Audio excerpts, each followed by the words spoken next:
We're live. We're live. Hi! Welcome to Soundbooth Theater Live.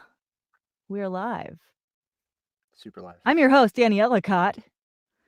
And here, joining us today is my trusty sidekick and boss and very good friend, Jeff Hayes. Hi, everybody. It's nice to be here. I heard so Today, many good things about this show. today, we are going to be reading scenes from Nigmus Online, which is the book that I'm currently narrating by Noah Barnett. Now, there are going to be a couple of other voice actors involved in this particular production. Will Witt What? and Watt. Will Will Watt. Will Witt? Wyatt. What is actually how you pronounce it. But Yeah. we like to simplify it, and some of us go with Witt and some of us go with Watt. Yeah. Yeah. And then Interchangeable. we also Same have thing. a brand new cast member, Dory. Do you want to tell them a little bit about Dory for Oh, I those didn't who know. I aren't didn't realize familiar? you cast her in Yeah, this one. I gave her a couple small roles. Cool. Yeah. Yeah. So Dory Sachs is a new potential member of Soundbooth Theater Live. Soundbooth Theater, not live. Why? Why did I just make that mistake? I'm always correcting other people. No, the brand is not live. Live is what we do here. Okay, so Dory Sachs is a contributor to the YouTube channel Kid and the Robot, which is actually owned by. Uh, okay, it's just that YouTube channel. Forget about who owns it. It's actually pretty cool. They do a bunch of anime commentary, and so they all, like, every contributor that they have 4 different people, and she's one of them, and they write their own editorial about anime, and they make a video about it, and it's actually pretty compelling to watch. And Dory does a really good job presenting, and she's got this nice, sweet, high voice. It's not like the annoying kind of high that you might experience in high school often. It's like very full tone, and I think that she'll prove that she has a bit more range than someone with her particular voice type usually does. I've already heard some of her auditions. She's a good actress, and she's got a degree in screenwriting. So I think there's a potential for some original Sound Booth Theater content to start coming down at some point. Nice. Uh, yeah. Nice. So actually, you know what I can do? I can go ahead and give you guys a link to Get in the Robot. And actually, I'll give you a link straight to one of her videos so you can take a look at what she's capable of. She does a great one on the I can't remember his name, the guy who made Cowboy Bebop, which is, I don't know, probably the best anime ever made. Um where is it? Here it is. She did something with him? She did an editorial about him. Cool. And so, all right, let's go back and back. I've actually been watching Cowboy Bebop again. Nice. I want Uh, to do yeah, that. well, you should. Uh And Zior. oh, Zior's here. What's up? Yeah, let's Yeah, start says paying so attention to it's a our good audience. kind of high. Mm-hmm. Wink, Mm-hmm. wink. He says to or see they say for me to do the eyebrow thing. What is the eyebrow thing? Is it where I'm like always like overly expressive with my eyebrows when I narrate? Is it that the eyebrow thing? I think Or is so. it this? Yeah, I don't See, know I've how got a much lot you've of done that. eyebrow tricks. I don't know. Can you yeah. That one's good. I'm really good at pleating my eyebrows. Mm. You're looking very concerned. It comes through in your narration. There's a good one. Yeah. Ugh. Yeah. Eyebrow work, very important for Eyebrow narration. workout. Yeah, it's Yeah. really good for keeping your face muscles taut. Yeah. So anyway, since I know everyone knows this, but Annie's extremely versatile, and she could very easily take care of all of the female characters in this book, but she decided to give Dory a chance to Well, in her cast. The more the merrier, right? Yeah. I mean, we gonna Dory is worthy of roles, and I've got roles to deal. Oh, check this out. I didn't realize I could do this. I could show your guys's comments Oh, on the to video. wait, they can't see them? Oh, the people that aren't in the Right. actual Right. Like when it's chat. replay, sometimes Oh, I want to highlight something. who's in the app special? Cool. We hear the eyebrows getting All right. So I take Noah that as a high compliment. Mhm. so Noah Barnett is A not here high yet. compliment. He said he was gonna come. Maybe he lied. Maybe he If he hates us. doesn't, we're just gonna if he's not here by the end, we're just gonna literally set all of the paperback copies of this book on fire. Maybe We've gathered them all. we did. Um, All of them that I are here. have half of them in my booth. Jeff has half of them in his booth. We'll go one And by if Noah's not here by the end of this segment, we're going to set both of our booths aflame, along with every paperback copy of Nigmus Online. So I hope you get here, Noah. I Yeah. really do. Yeah, me too. Me too. But meanwhile, what have you've already picked some Highbrow. scenes for us. They say that when a highbrow meets a lowbrow walking along Broadway. Okay. Yes, we're gonna do a scene where you're going to get to meet Cat, aka Kit Kat, and Dr. Ben. Dr. Ben. Good old Dr. Ben. Okay. Dr. And Ben. Dr. Ben, Okay. as well as his friend, Walter, who is one of the main characters in the book. So Ben, you're gonna have to give me directions on these okay. characters. So this ain't my first rodeo. In this scene, Kat has just woken up in her new living condition, which I guess since this happens at the beginning of the book, this is not a spoil. You can't really avoid this spoiler. Kat has a rare disease that causes her to be in a whole tons of pain all the time. She's a young, beautiful young woman, hospital bedridden, in tons of pain all the time. And Dr. Ben has found a way to the old brain in a vat routine. Yeah. So she gets to get her brain put in a vat, and her consciousness continues, though she's legally dead since her heart has stopped. But I know we're all more concerned with being actually fucking conscious than we are with being legally dead or alive. Am I right? Can I get an amen? um Ben is old friends with Walter, who is a GM for Nigmus Online, a wonderful immersive virtual reality game. And they introduce Kat to this game so that she can have a life. Well, the payoff is they want to study people's brains while in game for long periods of time. That's just backstory stuff that makes it all make sense. Okay. So in this chapter, Kat is waking up in her new virtual reality uh state of consciousness for the first time. And she talks to Ben and she talks to Walter, and here we go. Cool. Chapter Oh, 6. wait. So I'm in here. I'm Dr. Ben, you said?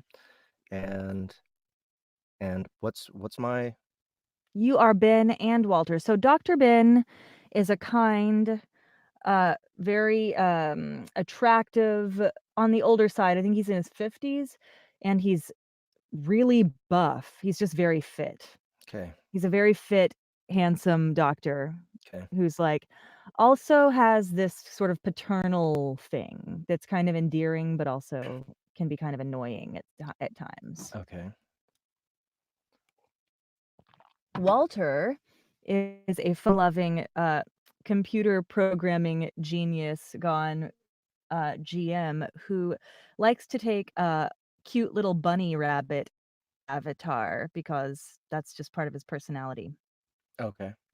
I think he has a bit of a it says at one point that he kinda drawls something, but I don't know if that necessarily means he's got a whole Southern thing going or if it's just more of a laid back personality. Maybe you know what? Now I'm curious. I'm just gonna look up drawl because this is a main character. Yep, polite Southern drawl. Polite Southern drawl. What are you shaking your head at? The comment that I just highlighted. This one. Just likes to to be hard on him. That is Okay. untrue. Okay. Is it? Is it? Is Yeah, it? yeah. It's Okay. untrue.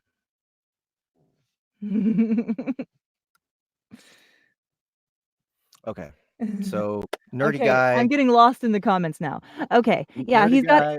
he's got the rabbit set in a polite Southern drawl and bowing at the waist. So maybe he's Okay. sort of like a sort of a Mark Twain kind of character, a Yeah, maybe. Faulkner. I'll try that. I will try that. And it's Noah can just take it. He's just gonna And, take whatever we give him. and you're casting me in this one too, right? You are cast in this one, but I know because you're so busy, I shied away from main characters with Okay. you. Okay. Okay. So only because of the preciousness of time and I mean, Yes. you know. Thank you. All So, right. chapter 6.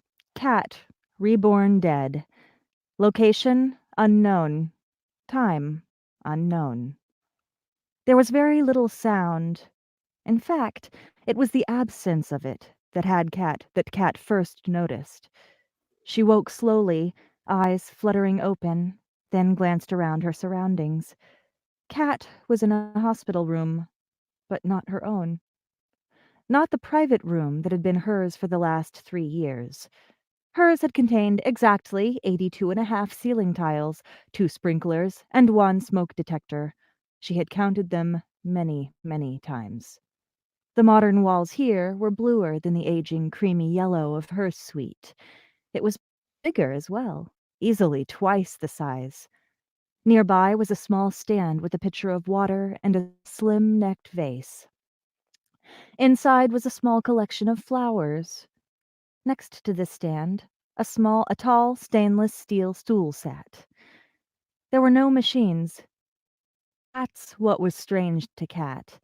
No beeping heart monitor. The small kidney dialysis machine was missing as well. The thumping the thumping from the diaphragm machine that would fill her lungs once every 10 seconds, absent too. None of it was present, and fear stole into her heart. It was an ice-cold terror that dug its claws into her chest. A knock sounded on the small white door to her right. Just barely she could see it in the corner of her vision. After a second, it opened to admit Dr. Ben Getting, the man who'd come to collect her. She recalled him arriving with a team and helping to lower her into the helicopter. He'd been gentle with her distraught mother. Once again, he wore the plain business suit. His bulging muscles threatened to pop the buttons on his vest. He smiled brightly at her as he approached. Good afternoon, young lady. He said, seating himself on the stool by her side. First, if I may, are you in any pain? Ben asked as he settled himself. Cat was mildly surprised by the question. It took him to realize that he was right. She felt no pain. None. Not even a tingle on her skin. By its very absence, she felt glorious. The greatest drug in the world, and tears immediately threatened. Oh God, she would not cry. Not yet. She blinked twice. No.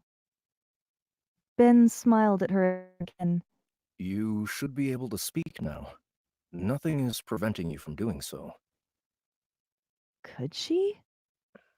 What would she say? Should she try for something important? Maybe she should just answer his question. The old man seemed to grasp her dilemma and smiled again reassuringly. Let us start with your full name. Excuse me. Do you know who you are? Catherine Inez, she said, taking herself by surprise. The sound of her own young voice startled her. Cat half expected to blow cobwebs from her mouth. In shock, she covered her lips with both hands. Astonishment crossed her face. Sorry. Now I'm aware of myself doing the eyebrow thing. Just do it more. And it's distracting me. Just do it more. Okay, Cat half she covered her lips with both hands. Astonishment crossed her face again. She realized her hands had moved. Like, I literally can't not do it. Cat brought them away from her face and stared at them. They were perfectly shaped, unlike the withered claws she'd grown used to seeing.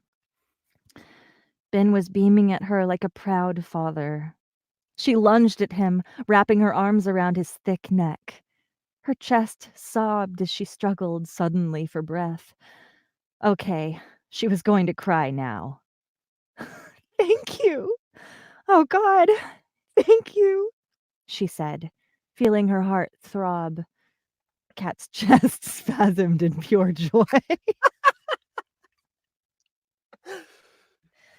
Damn it! Don't ever make me become more self-aware. There, dear.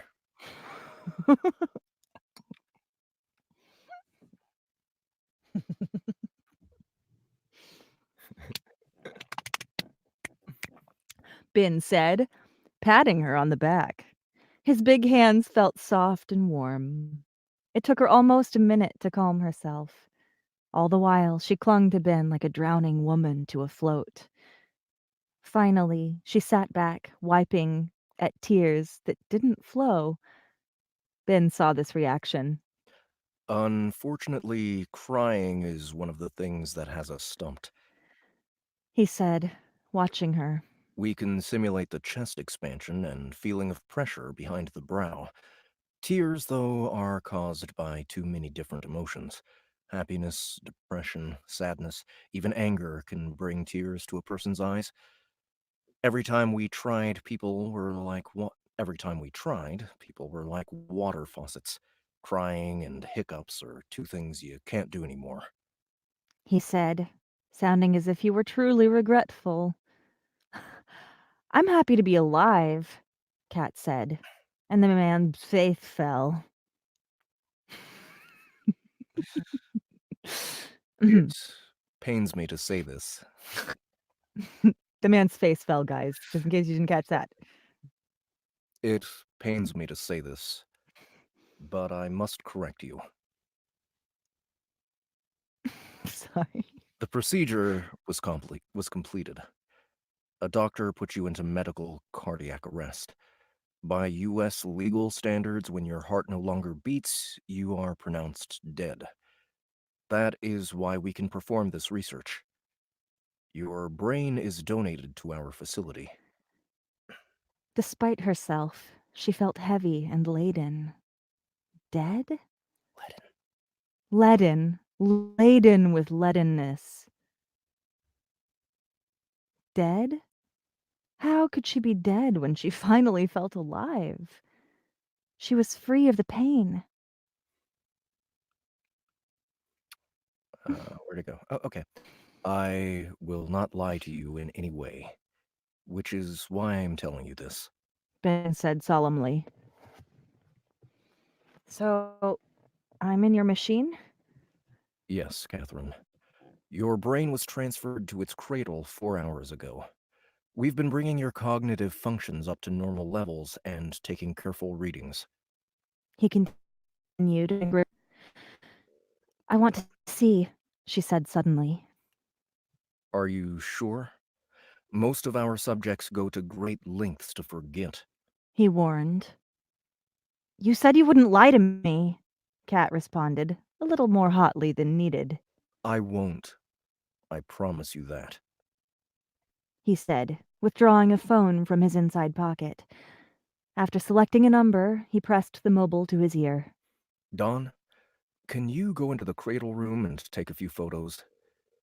Catherine wishes to see where she resides. He said, and there was a pause. In the silence, Kat couldn't quite hear the tiny voice on the other end. Thanks. Ben said, hanging up the phone before turning to her. It will take a few minutes for a technician to collect photos. In the meantime, may I perform a few routine tests? He asked politely. Catherine stared at the man, still struggling to come to grips. Dead? The word hung above her like a guillotine, but she nodded slowly. Ben Getting did something very odd. And in a strange way, it broke the spell on her. Reaching up, he pinched her nose and held it. With his palm, he covered her mouth. Catherine just stared at him in utter stupefaction. 10 seconds went by, then 20, as he continued to passively suffocate her. Finally, she felt like she wanted air and batted at his hand. Ben let go, sitting back. What did that test? She asked in confusion. Your belief that you still breathe. Memories of it will force your brain to think it needs air. He said, moving the stool further down the bed. His hand touched her foot. Can you feel this? He asked, brushing the very tip of her big toe with a single finger. At first, there was nothing. Then, after reconsidering, she sensed something touch the skin there. Yes, she said, and he smiled. Good. How about this? He said, and lowered his hand to tickle the inside of her foot. Kat let out an involuntary squeal, and she shifted her foot. Ben tickled her other foot, and she kicked her legs, laughing. She couldn't help it. It was so different than the pain she was used to. There were so many nerves firing, but it wasn't the agony from before. It felt good. Ben's phone rang, and he pulled it from his pocket. Kat got the chance to catch her breath from her fit of giggles. These were the weirdest tests she'd ever heard of. Wasn't he supposed to take out a little mallet and smack her knee? Yes, send them to her machine. Ben said, then canceled the call. Can you stand? He asked her more soberly, and she swallowed. Suddenly, she wasn't so sure she wanted to see those pictures. The moment of gaiety seemed to shatter before her. The illusion was falling quickly to the floor. Still, she wouldn't back down now. Kat held out a hand, which Ben took. Her foot slid from the bed to hang in the air. Slowly, she shifted her weight to the edge. The tiles were cool underfoot as her bare feet touched down. Let's skip to the chapter break Okay. so that we can meet the bunny rabbit. Bunny rabbit. The phone began to ring. Kat shifted on the small couch and reached for it excitedly.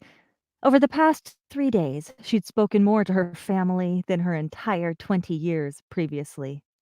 She imagined it was her mother remembering some tiny tidbit of information to talk about. The two covered the familiar ground so many times already, but most likely her mother just wanted to hear Kat's voice again. When she picked up the phone, its caller ID did not show her parents' number. It was Ben Getting. He could just walk right in if he wanted. It rang again before she accepted the call. Hello? Catherine, it's Ben. May I drop in? He asked pleasantly, like he was making a house call instead of checking on the test subject. It was a gesture that she deeply appreciated. Of course, she replied instantly. Do you mind if I bring a friend? He asked. He asked next, and she considered. Catherine was dressed in an extra-large t-shirt that fell to her knees. She wasn't wearing underwear or anything else. Why bother with a bra when your boobs are digitally perfect? In that case, I need a minute, she said, moving towards her bedroom. Would you like me to call back? he asked in an amused voice. Oh, let me try It, that again. Would you like me to call back? he asked in an amused voice. It will only take a second. Come in about 5 minutes, she responded, and hung up. Opening the bedroom door, she walked around the massive plush bed. Kat checked her dresser and pulled out a modest white dress. She also withdrew a plain pair of undies before changing. Everything was virtual. It was all just ones and zeros. But she wasn't about to let herself go. At least, not in front of company. She checked her hair in the mirror, then added a small clip to the side. Being in the living room, she waited. Oh, back in the living room, she waited, which didn't take long. There was a knock on the front door, the one exit she couldn't go through. She'd been waiting just before it so she could receive her guests. Hello, Catherine. Ben warmly as she opened the door. He was in his ever-present business suit, salt and pepper hair contrasting with his massive bulk. Kat smiled at the older man, stepping back. I like what you've done with the place. It's very He said, struggling to find the right word. retro. He finally added, walking into the small entryway. Thank you, Kat said, rather pleased. She'd taken hours to adjust the wall sizes. The next person seemed to materialize in the air before her door.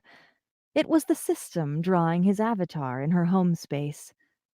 Kat watched in amazement as a small 2-foot-tall white rabbit came into being. It stood upright with a slightly pudgy belly and big floppy ears. What shocked her the most was the 18th century suit it wore. It entered with a funny half-hopping gait and stopped before her, removing his impossibly cute little top hat. Is it Eins? I've been calling it Inez, but it's probably Ines. Inez? Okay. Yeah. Madam Inez, it's a pleasure to meet you. The rabbit said in a polite southern drawl, and bowing at the waist. This is my old friend, Walter Nowell? Noel? I say Noel. Noel, Walter Nowell. Ben said from beside her. He was glaring down at the little rabbit, obviously not pleased with something. You told me you had a human avatar. He added pointedly to the little hare. And I do. One that I never use. Walter said cheerfully. So for this voice, and I know you're not doing it, but maybe Will can watch this later. Um, I'm guessing it's more like a more normal voice because when he's not in rabbit form, he's more of a sort of like he's not a real crazy character. Mhm. He's just kind of eccentric. So maybe more like, and I do. One that I never use, one that I never use. Okay. Maybe go more with like a Matthew McConaughey kind of thing. Or a Mark Twain. Okay. So no buck teeth. Well, maybe. Yeah, actually maybe. Okay. Maybe buck teeth for the avatar. That's not a bad idea. And I do. One that I never use. Walter said cheerfully. The small rabbit hopped forward a foot, extending a tiny paw. Cat could have squealed and died from cuteness overload. Instead of shaking his hand, she crouched, grasped the small furry creature under her arms, and cradled him to her chest. His white fur was so soft in her arms. Cat pushed her face against the downy hair of his head. Walter curled into her arms and politely kept his hands tucked into his lap. There was a loud cough, and she turned to see Ben looking distinctly unhappy. As I said, he is an old friend. The man huffed from his place. Old in body, not in mind. Maybe less creepy. The rabbit replied, still in her arms.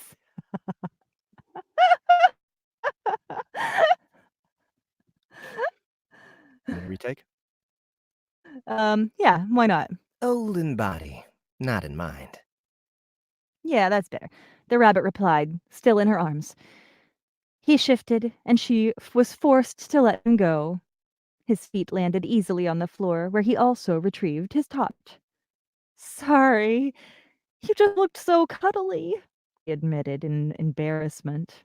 Think nothing of it. Walter replied, easily, and Kat led them both into her apartment.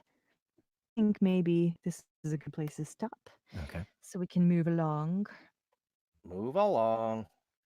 Sean Nothing to see here, folks. Nothing to Sean see Mitchell, here. England, liked it better creepy.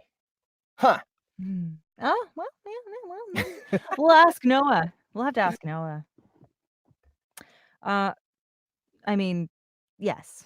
Okay, so who else do we have here? I mean, how many people do we have We've got a lot of watching people. this? I mean, there's enough We got people. I mean, Zedor here. a lot of, oh, these people. Yes, Yeah, these people. these people. Sinful Wound is here. We got Sean Mitchell, England, who just Jeff, yes, Jeff, do a good creepy. Sean Mitchell, England, who just commented. We got Gamba 87, Sari Gimmons, and who else have we seen? So you can't tell who's in the I don't chat? know if hey, from Sweden, Zedor 77. I wonder if he's still here. Anyone else who's here, please say hi. Say hi so we know you're here. Liam as Necromancer. A couple of small character jerks and Cat. Yes, that's a good one. Yep, Zedor's still here. Pancakes! Runin Tenshi is here. Pancakes. Chad Brannon is here. Cool. I want pancakes. Bunch of new people today. I want pancakes. Thanks for coming, guys. So did you have another scene? Yeah. So we can go to chapter 7. And then we can get a little taste of Liam's Yeah. Chapter 7. character. So Liam, are we going over any of my characters in this? Yeah, I mean, we could focus more on your characters. We could easily do Okay. that. I You was want to just go curious. there and do that? Let's do this one and then we'll do one of the characters that I Okay. mentioned. Liam is not that one's also going to be Will. Liam's, yeah. Okay. Yeah.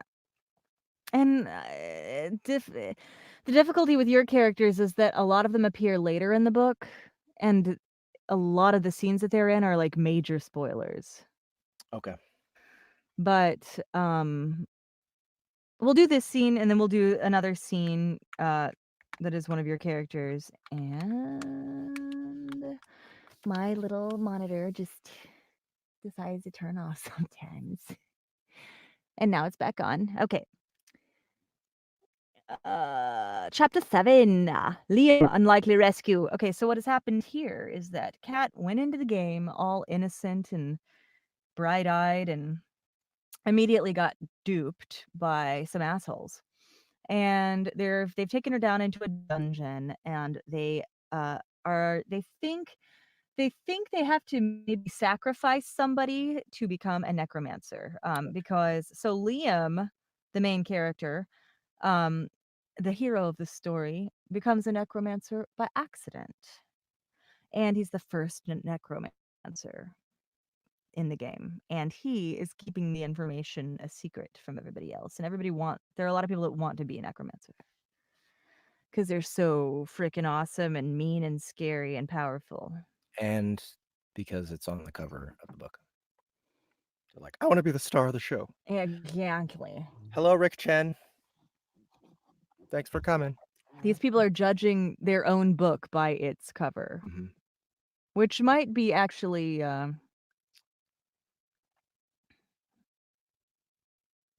sound reasoning. Yeah, maybe. If you're an actual character in the actual book. I don't know where this is going. Chapter 7, Liam, unlikely rescue. Liam, level 10, Mothau Crypt. He hadn't intended to become a player killer. It wasn't his style. Things, though, sort of happened, and of course, he was back there. He was back where it all started. Liam stepped into the crypt, feeling almost nostalgic. 2 weeks ago, he'd crept through the darkness, following people he thought were his friends. Did they say something about him? Did that say something about him? Well, he was here again. For the last 10 levels, he'd stayed away from this place. Not from fear, but he never attacked undead. Liam used them, often as cannon fodder, but he never killed them. So far, they were the only creatures in the game that hadn't tried to hurt him. No, curiosity is what drove him here tonight. He was almost positive he knew how he'd changed classes. Doubt, though. I feel like that's what it says how he'd changed classes, but I think what he meant was changed classes. Wait, he was on. Doubt, though, because he wasn't How- even sure how he'd changed classes. He was trying to figure out how he became a necromancer, too. Oh, okay. I see.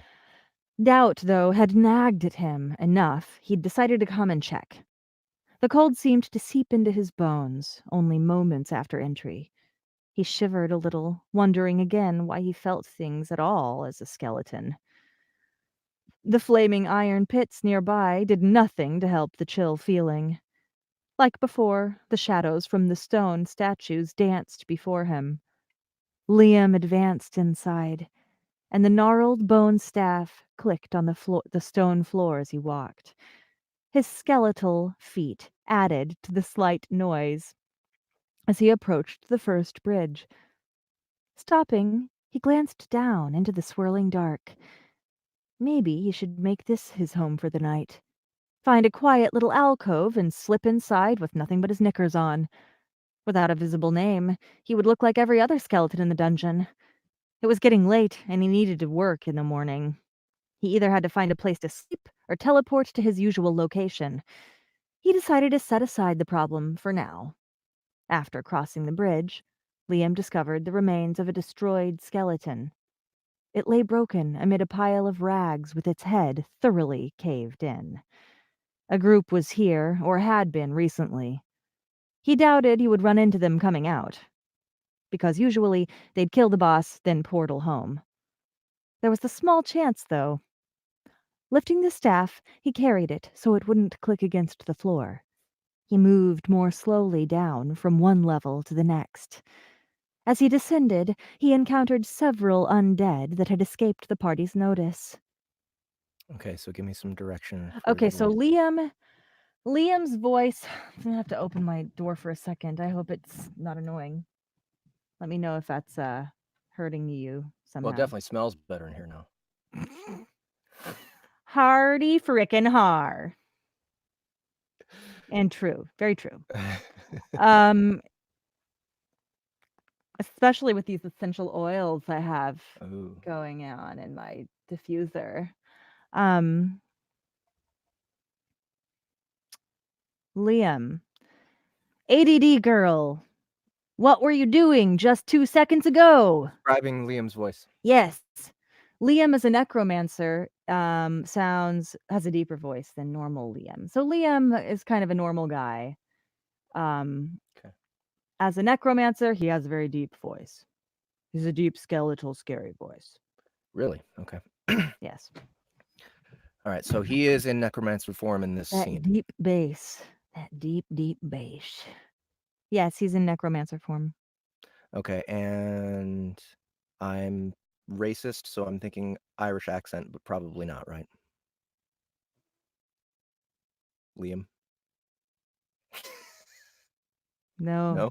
No. Okay. No, but yeah, I was gonna say I would have probably cast Justin in this just because I think he's probably got the possibly deepest register.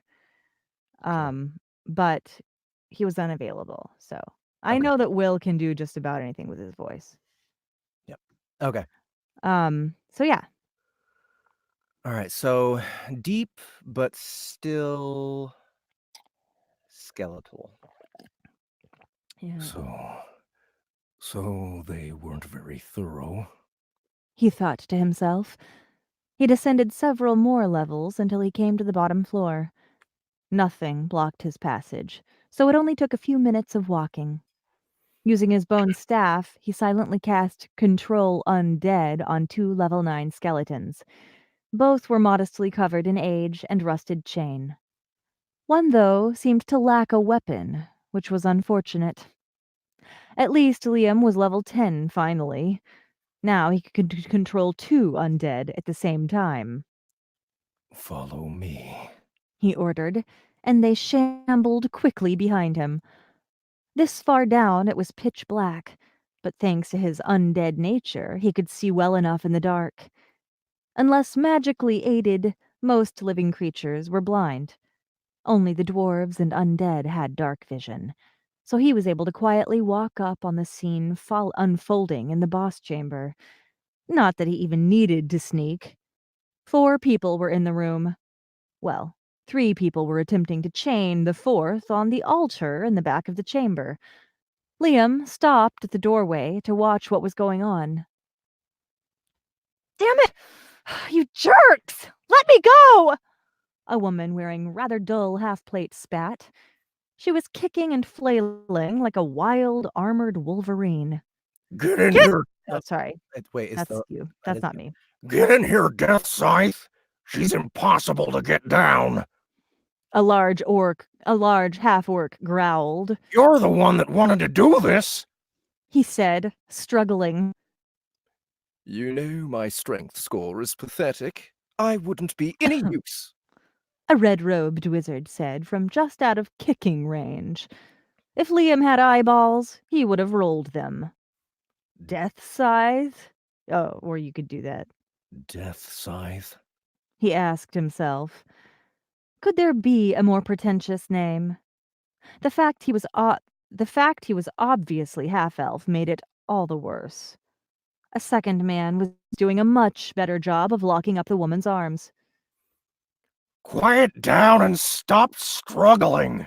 The orc growled, getting annoyed. Or what? You'll kill me? The girl hissed, and the half-orc grinned at her nastily. Oh, sorry. You helped me the whole day, she bellowed, still kicking legs. New players are so gullible, The human warrior said from his place by the altar. Liam was honestly a little impressed. Other men might have been outraged or furious at the scene. Not Liam. He wanted to applaud. What an evil bastard. Unfortunately, this indicated people were desperately trying to find out how to be necromancers. Countless players had been hounding him for details on the class. Thank God nobody knew his name, or he'd be drowning in private messages. This player, at least, was using his head. Did he expect some demon to rise and grant him his immortality? Liam was quite sure he would fail, but it would be a problem to let the wizard live. Death Scythe was entirely too motivated, and having more necromancers running around would just make it harder on Liam. Why? The chained girl on the altar bawled. Oh. Why? The chained girl on the altar bawled. Sorry, dear. A sacrifice is needed. The wizard said blithely, and Liam decided it was time to make his move while they were distracted. Liam pointed at the human warrior. He suspected the man was the stronger fighter. The fact he'd handled the girl's arm so well spoke of his inherent strength. It was important to keep him occupied. Checking to make sure his pets were behind him, he whispered, Attack him. Together, all 3 undead walked into the room. Liam reached the wizard in red robes first and grabbed the half-elf by the back of the neck. With a satisfying squeak, he froze stiff within Liam's grip. The 2 undead went past to attack their target. Did I hear someone mention sacrifices? Liam asked in a deep, throaty voice. Everyone turned in astonishment at his sudden entrance. Lifting the staff in his other hand, Liam pointed at the half-orc warrior. He intended to cast a spell of holding, but the girl did something better. Her foot shot out from the orc's grasp and slammed into his nuts. The large dabbled gray male grabbed his crotch, flailing backward. Obviously, his mature filter was off. How fortunate for Liam. The human warrior was caught totally flat-footed by the zombies. He was struggling to draw his sword as they attacked him. Liam turned his attention to the wizard, who was staring at him out of the corners of his eyes. For someone that was just about to sacrifice a girl to the dark gods, he looked terrified by the sudden attack. Suffocation, Liam whispered, and a shadowy snake wound its way around his throat and tightened down hard. The wizard once again wheezed as the air left his lungs. It wasn't a very good damage over time. It wasn't a very good DOT, damage over time, spell, but it effectively muted the target. Liam didn't fight spell-casting monsters much. It was partly why he hadn't bothered creating a spell macro for it. That, and it was just plain cool to say. Being half-orc, Liam was strong enough to shove the wizard towards the wall. Liam was able to maneuver his staff arms into the hanging wall chains. His stiff arms into the hanging wall chains. Now, Deathside's hands were bound, and he was silenced for the next 40 seconds. He wouldn't be able to cast any spells at all. The wizard was just a spectator in the fight, and Liam turned to survey the battlefield. The human warrior was not having a fun time with the two powerful undead. He had managed to get his sword out and was using his martial skill.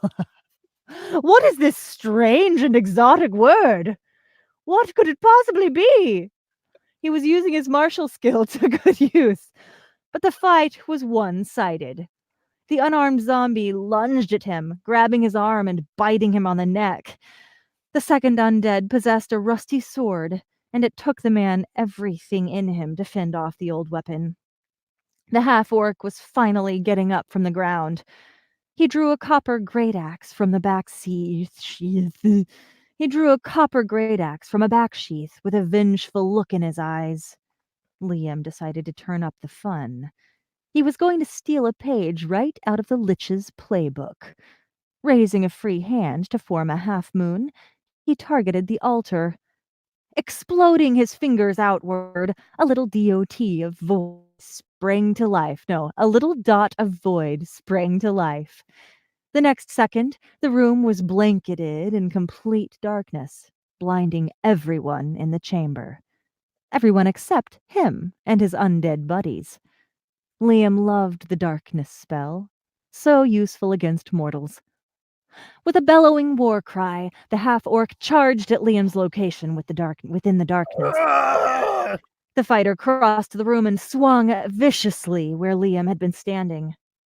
He, though, had seen the move and safely gotten out of the way. There was a meaty crunch as his axe sank into flesh. The orc swore and cursed a half-dozen obscenities as he attacked the body before him. The fact he was doing damage was encouraging him. Poor Deathscythe. Being chained to that wall made it real hard to block. The fact he was still silenced kept him from alerting his friend, so his death was quick at the hands of the half-orc teammate. Within the darkness, the two undead were easily dispatching the human. Unable to see the blows coming, couldn't continue to parry them. I wonder if we should skip a bit and get to where Liam and Kat have a little exchange. Okay. Here we go. That's a little bit more Liam dialogue happening.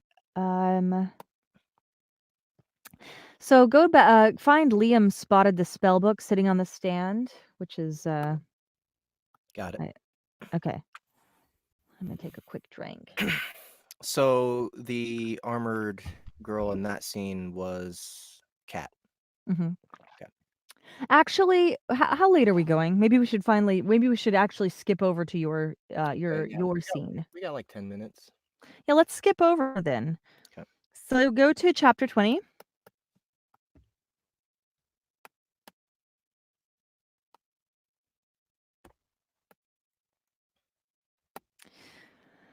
Okay. Questions and answers. He's meeting with uh a with the people in China. Walter is? Yes. Nigmus Online is a worldwide game, but they have these different like all of the different countries have different um worlds, or they have their own section of the world. Um and he wants to meet this man because he's heard of something that interests him. This is a plot. This is kind of like this comes close to this is an important plot line. But that I don't want to give too much away of. But um he wants to talk to his Chinese counterpart because he had seen some stuff going on in China with a certain buzzword that interested him, and he was hoping this man could tell him more about this phenomenon that's Okay, so happening. this man that's not Walter is the one that you cast me for. Right. And you are G. I cast you in all the Asian characters, Jeff. Every single one of them. Yeah, I know. G. Chasen. I know your attitude on this kind of thing. Yeah. I just why not? You're better at it than anybody. You've had years of practice. Uh, With so Marlene. G. Chasen. G Chase Um, yeah. Chisan. Yeah, Cheeson, whatever it is. Cheeson, not Chasen, sorry. Chison? I don't know. I've never seen that before. That's right, you're only 25% qualified. 50. Well, you're only 25% Chinese. Oh, that's true. Okay. Chisan. I shouldn't be the one telling you that all Asians aren't the same, Jeff.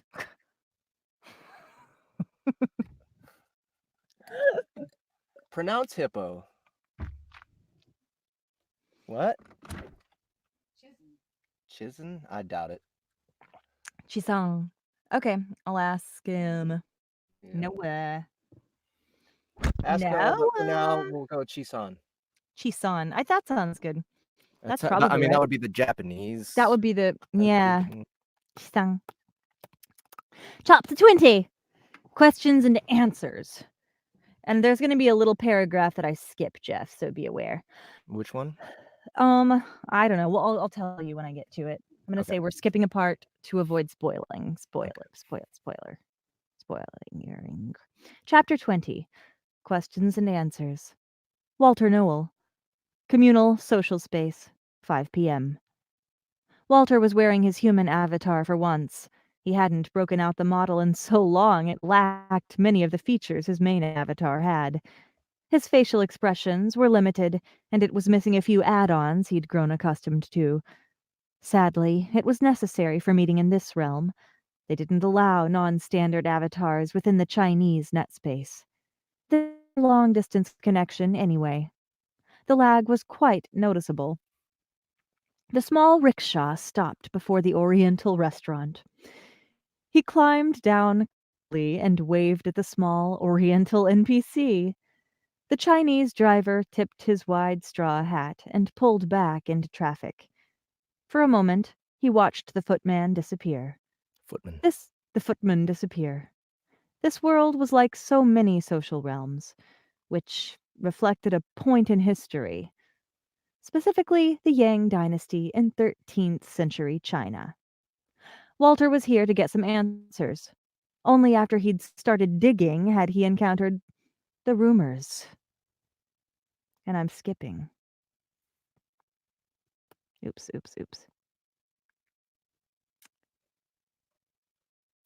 Guai. Sorry. GUI is Guai. Just let you know. Guai. It's Guai. Well, Noah told me to pronounce it Gui. That's wrong. Walter turned and walked up the stone steps. At his approach, the double doors were opened by two kimono-wearing girls. They spoke in the local, historically correct Chinese dialect. The words automatically translated for him. "Good evening, Lord. Welcome to the Golden Dragon," both girls said in unison. I'm here to see Mr. Chi-san. Walter said to the girls. A new NPC employee appeared from a nearby door and bowed as deeply as her formal white kimono would allow. "Excuse me. I can show you to our private booths," the girl said, pointing with a slim hand down the hall. Walter followed, walking past several closed rice paper doors. He could see the shadows of people inside.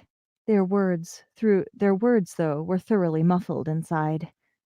The thin privacy screens were more than just for show. The women stopped about halfway down, and the girls slid the door open.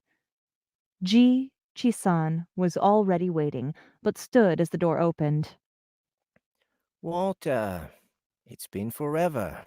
He said, in nearly perfect English. That's I perfect agree. English. What? No, I had No. I'm accents just on it. saying, like, technically it's perfect Oh, English. okay. Like, it's like, Yeah. he didn't say in a nearly perfect accent. He just said in nearly perfect English. So. Anyway, I guess forever is technically probably not true in this case, so maybe it is nearly perfect. He said in a nearly perfect English. I agree. We both have been very busy, though. Walter said, entering the private booth. I've already taken the liberty of ordering for us. I hope you don't mind.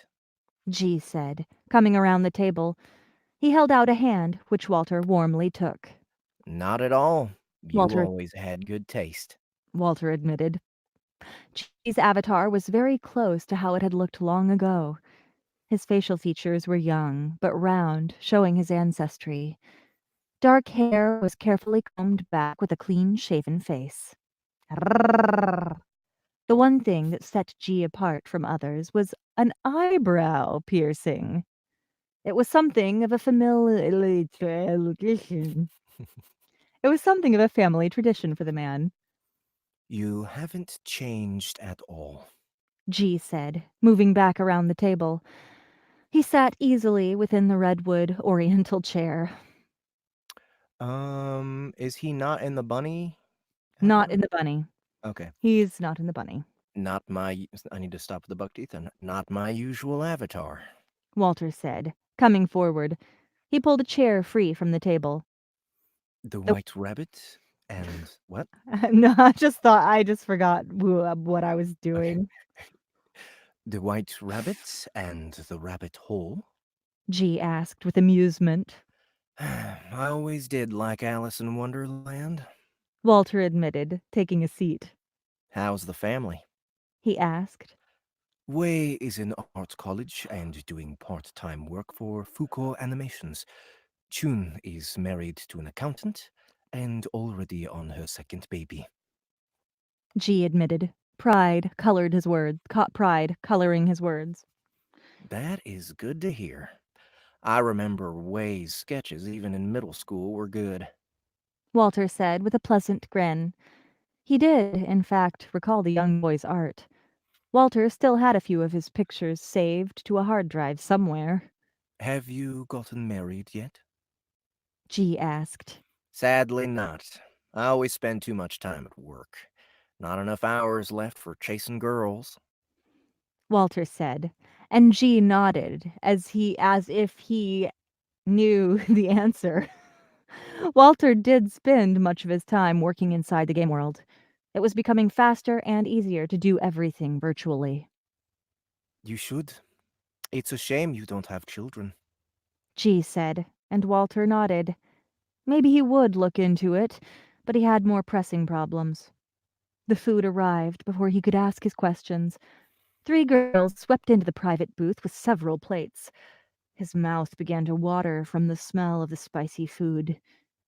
Taking up the small red, lacquered chopsticks, Walter brought the first bite of food to his lips. It was a flavor explosion. Heat stung his tongue and sinuses from the Chinese chili peppers. His impression was solidified from several more bites. Damn. He said, lowering the chopsticks. G looked at him over his food.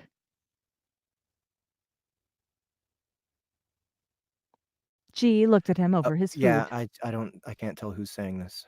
I guess It's it's Walter, Walter. I'm going to have this on the no. I'm going to have this on the brain until I order it for real. he said, and the other man grinned around a mouthful of rice.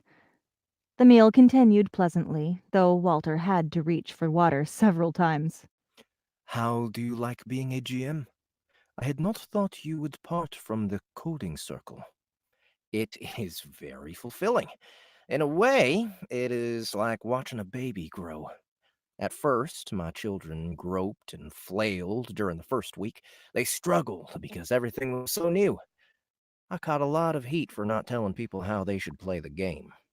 Soon, soon they began to crawl and even walk. Now, it is keeping me very busy watching as they start to run. I see. Maybe this game is your family. G No, I'm said. sorry. I see. Maybe this game is your family. G said, carefully. This is also part of the reason I wanted to talk to you. Walter said, watching G over his chopsticks. One of my children has a problem. He admitted, and G's face seemed curious. Walter didn't have a good way of asking, so he just let it out. But we're not going any further. Oh, okay. So if you want to know more about the story, you're going to have to listen to the book. Have to. You guys, it's gonna be done. I don't know, probably a month and a half. It'll be ready. You're what, like a little more than halfway done narrating it? Not quite. Less. Yeah. Less. Okay, it's coming along though, It's coming and along. yeah, we're excited about it. We're excited to take a project that's the Kindle version has been out for so long. You know, it's been a couple years. I think it came out before I even started narrating lit RPGs. So it's been around for a while, and I'm really happy that we get to work with Noah again. Yeah. So if you guys haven't heard of this book yet, go check it out. I'm sure there's plenty of people on Facebook who will tell you that it's good. It's on Amazon right now. You can check the description of the video below. It's got a link to that on Kindle, and it's also got links to the two other audiobooks that Soundbooth Theater produced and Annie Ellicott narrated for Noah Barnett, Gunmeister Online and Star Nova Online. So if you haven't listened to those yet, if you have only just now discovered Noah Barnett because of this video, you should go check those audiobooks out. And It's tasty and shiny. it is tasty and shiny. So, oh, I for some reason my comments weren't moving. The Oh, screen yeah? got smaller. Yes, it did. I changed it because it looked too cramped the way it was. So yeah. I think that's about it. We're gonna have some more Sound Booth Theater lives next week. I'm gonna be starting on Beast Queen tomorrow, and so I think we should have Ronnie Verdi on for Sound Booth Theater Live next week. There's also the requests only coming up on Sunday, and that's about all the news I have right now. So don't forget to subscribe, like the video if you did like the video. Check out our back catalog on our YouTube channel. We've got plenty of different Sound Booth Theater lives if you liked this show. And also in the description, there's links to our website where you can sign up for our mailing list. There's links to our Facebook group and our Discord server. And yeah, I think that's about it. You have anything else to say, Annie? Yeah, if you want to stick around, we're about to set our booths on fire with all of Yeah, the paperback all of copies them. of this book. We might just do that on Discord. Yeah, let's just do that on We'll Discord. do that Yeah. on Discord. So go to our Oh, I have a question. I haven't surveyed the crowd. So I just started doing this Pomodoro thing that Mm. sets timers for me where I narrate for 25 minutes and take 5 minutes off and then narrate for 25 more minutes and take 5 minutes off. Would that be annoying in a sound booth theater live thing or would not live, not sound Like booth on theater live Discord. and on Discord, sorry, and live on Discord. Well, it depends on what you do for your breaks. Yeah. Oh, I would leave I would leave the booth for my breaks. Okay, but so I mean, maybe you could play music in the Yeah. booth Yeah. while you're gone. I can do that. I can do that just from this like constantly streaming music thing we've already got going on in Discord. Yeah, if you want to, unless I'm using it or Okay. someone else is using it, or I you could could like just put take. my own music on in the booth. That's what you should do. Like Play it from your bring iPad. my speaker in or something and Just play it from your iPad. Your iPad's going to be right next to your mic. if I got iTunes, okay, this is a question for not now. For not now. Okay. All right, guys. So thank you for listening to us narrate this book and work out logistics for a few minutes at the very end with no relevance to the stream. I love you guys for coming I and love hanging you out with guys. us, and we'll see you again sometime soon. Bye. Am I hanging